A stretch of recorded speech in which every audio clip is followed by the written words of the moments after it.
Bienvenue dans un nouvel épisode d'enseignement. Aujourd'hui, nous allons partager sur le thème « Plaider le sang de Jésus ». Apprendre à plaider le sang de Jésus. Nous savons que le sang de Jésus est l'instrument par lequel nous avons été purifiés. La Bible dit « Sans effusion de sang, il n'y a pas de pardon de péché ». Le sang de Jésus est capital pour le chrétien. Mais cela ne se limite pas juste à la purification de nos péchés et à servir à notre adoption en Christ. Il y a encore beaucoup d'autres usages. Avant d'aller plus loin, prions. Père, nous te rendons grâce et te disons merci. C'est le moment d'enseigner ta parole. Enseigne-nous, éclaire-nous, instruis-nous au nom de Jésus. Amen. Lorsque nous parlons du sang de Jésus, la première raison pour laquelle le sang de Jésus a coulé, nous le savons, c'est pour purifier le péché de l'humanité. Jean-Baptiste a dit de Jésus, voici l'agneau qui ôte le péché du monde par son sang. Mais non seulement pour purifier l'homme, le sang de Jésus constitue la base de la nouvelle alliance, la base du Nouveau Testament, le fondement de l'alliance dans laquelle nous nous trouvons avec Dieu par Christ. Mais si le sang de Jésus nous purifie, il a d'autres utilités, d'autres avantages. La Bible nous dit dans Apocalypse 12, verset 11, qu'ils l'ont vaincu à cause du sang de l'agneau et par la parole de leur témoignage. Ce que ce verset nous dit, c'est que le sang de Jésus, en tout temps et à tout moment, en toute occasion, nous donne la victoire sur le diable. Ce qui veut dire quoi? Celui qui plaide le sang de Jésus réaffirme sa victoire sur Satan. Donc cela ne se limite pas à notre conversion. Lorsque nous sommes venus à Christ, le sang de Jésus nous a purifiés. Non, dans notre vie quotidienne, nous devons également utiliser le sang de Jésus. Il y a certaines personnes qui pensent que le sang de Jésus, si nous plaidons le sang de Jésus au quotidien, le sang de Jésus va s'épuiser. Ce n'est qu'une aberration. Mon frère, ma soeur, la Bible dit que le Seigneur Jésus s'est offert par un esprit éternel. Le sang de Jésus est rentré dans le ciel. Il n'y a rien dans le troisième ciel qui soit éphémère. Et la Bible nous dit que le Seigneur Jésus a présenté son sang dans le sanctuaire de Dieu. Le sang de Jésus est sur l'autel de Dieu. Le sang de Jésus est sur l'autel de Dieu. Et donc, le sang de Jésus ne peut pas s'épuiser. C'est un sang éternel. Ce sang n'est pas comparé au sang humain qui a une quantité donnée. Le sang de Jésus est éternel. Lorsque le sang de Jésus est rentré dans le troisième ciel, le sang de Jésus a eu à revêtir une caractéristique éternelle. Imaginez, sinon, depuis 2000 ans, où le Seigneur Jésus est allé à la croix et ressuscité, comment se fait-il que tous les chrétiens qui sont venus, tous ceux qui sont venus à Christ, qui sont nés de nouveau, bénéficient de la purification? Dans le livre de 1 Jean, l'apôtre Jean nous dit ceci. La Bible nous dit, si nous marchons dans la lumière, autrement dit, si nous marchons dans la parole de Dieu, si nous faisons la volonté de Dieu, le sang de Jésus nous purifie continuellement. Comment des milliers, voire des millions de chrétiens de par le monde, connectés à Christ, seront continuellement purifiés si le sang de Jésus n'est pas éternel? Dans Hébreux 12, au verset 24, la Bible nous dit « De Jésus, nous nous sommes approchés de Jésus qui est le médiateur de la nouvelle alliance et du sang de l'aspersion qui parle mieux que celui d'Abel. » Le sang de l'aspersion.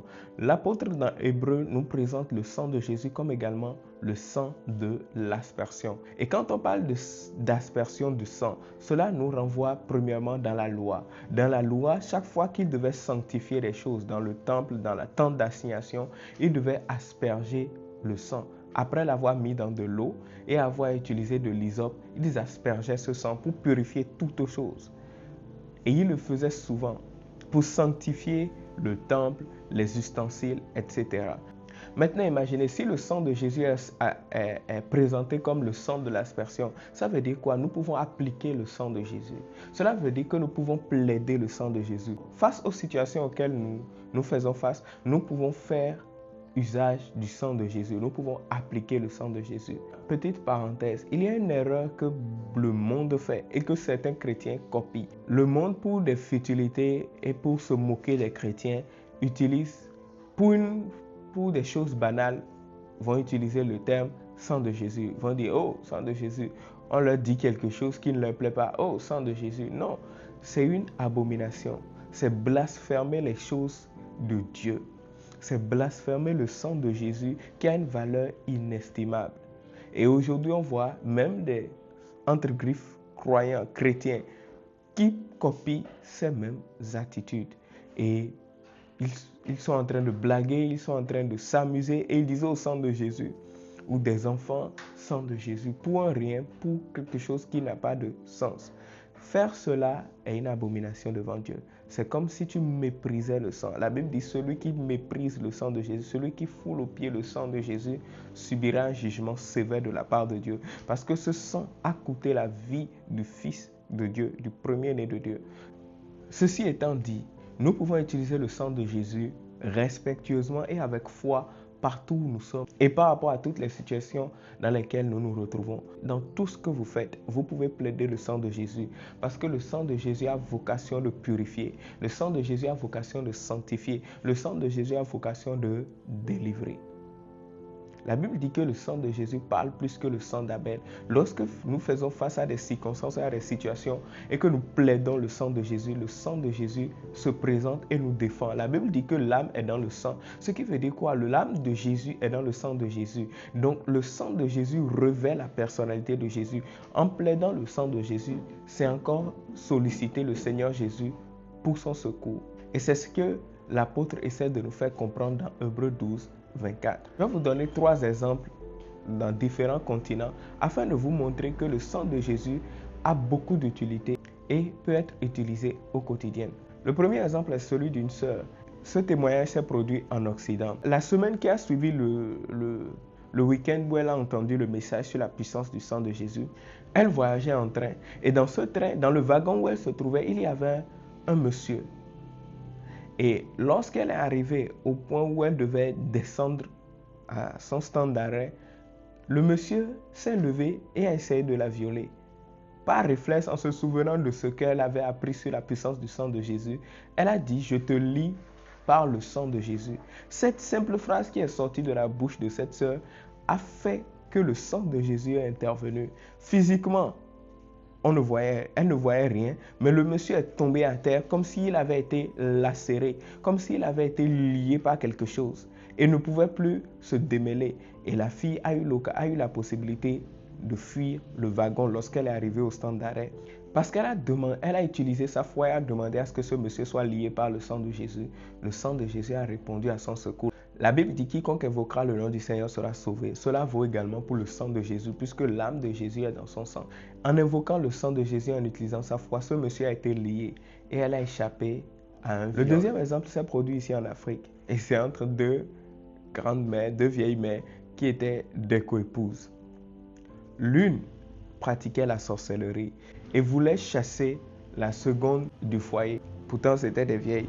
Pour dire qu'il n'y a pas d'âge dans l'occultisme et pour la méchanceté. Et donc, celle qui pratiquait des actes de magie, qui pratiquait la sorcellerie, a envoyé une chouette dans la chambre de la seconde, de la coépouse.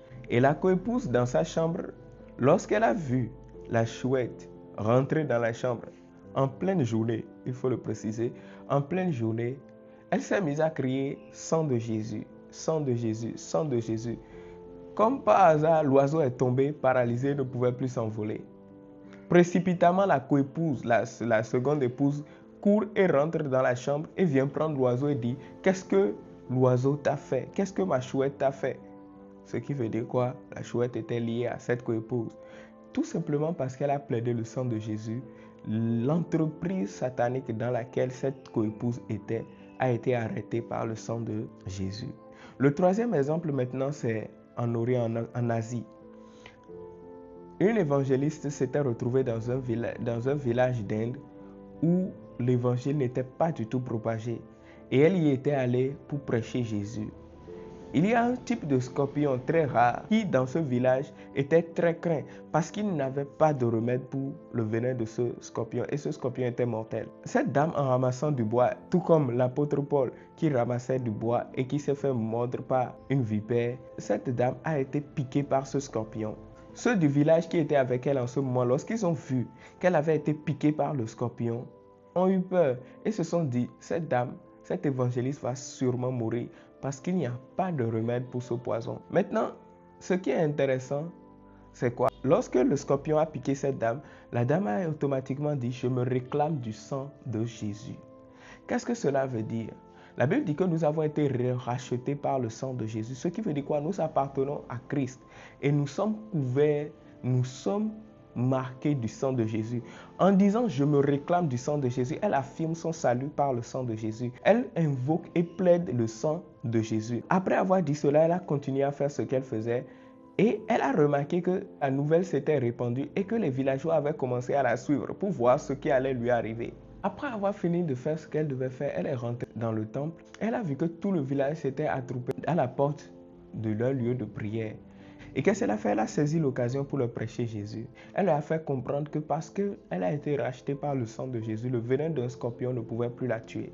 Et elle a utilisé cette occasion et ce témoignage pour prêcher Jésus au point où tout le village a été favorable à l'évangile et a accepté le Christ. Dans ces 3 témoignages, vous voyez le sang de Jésus utilisé et fonctionner. Peu importe le lieu où vous vous trouvez, le sang de Jésus fonctionne à tout moment, en tout temps et reste toujours aussi puissant pour nous délivrer au quotidien. Vous pouvez plaider le sang de Jésus chaque jour pour protéger votre famille, protéger votre santé, protéger votre finance. Le sang de Jésus guérit, le sang de Jésus délivre. Dans les combats auxquels vous faites face, lorsque l'ennemi se lève contre vous, invoquez le sang de Jésus, plaidez le sang de Jésus dans vos mets et dans ce que vous consommez au quotidien.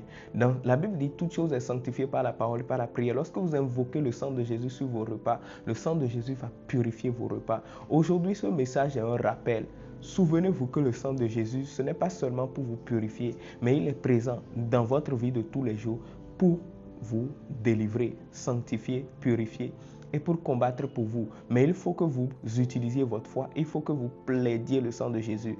Hébreux 12 nous a présenté le sang de Jésus comme le sang de l'aspersion. Ce qui veut dire quoi? Vous devez l'asperger. Et l'aspersion est une action. Ça veut dire qu'au quotidien, vous devez ouvrir votre bouche et plaider le sang de Jésus pour profiter de son efficacité. Faisons cette prière ensemble. Père, dans le nom de Jésus, ce matin, nous plaidons le sang de Jésus.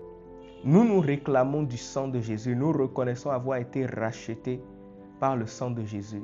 Que le sang nous purifie, que le sang nous lave, que le sang nous couvre. Nous plaidons le sang de Jésus sur nos vies et sur nos familles et nous nous en servons comme arme pour détruire et paralyser les œuvres des ténèbres. Dans le nom de Jésus, Amen. Sois béni, prends soin de toi et que le Seigneur te garde. Shalom.